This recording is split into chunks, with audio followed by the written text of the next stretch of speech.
Kris Aquino muling isinugod sa hospital dahil sa matinding karamdaman.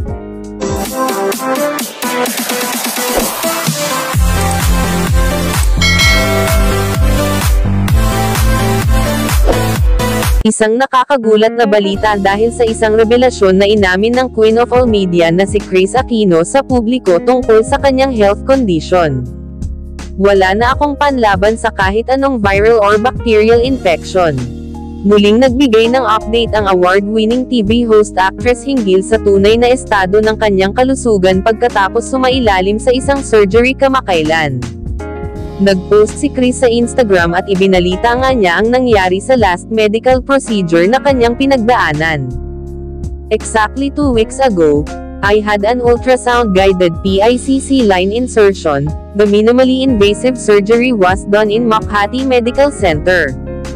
I would like to thank everyone in MMC for their genuine concern for my safety and well-being while confined, from those in the OR, all the doctors and residents who were monitoring me, the nurses in the 9th floor and the security team. Maraming salamat sa inyo. Ang simulang pagbabahagi ni Kris sa kanyang IG post kalakip ang litrato habang inooperahan. Patuloy pa niya labis umano siyang nahihirapan sa kanyang kalagayan, at tinitiis lang umano niya ang sakit dahil kailangan pa umano siya ng kanyang mga anak. Kahit raw gaano pa siya katapang, kapag nagkasabay-sabay ang kanyang pain na nararamdaman, hindi umano niya maiwasan na tanungin ang kanyang sarili na kung kaya niya pa ba.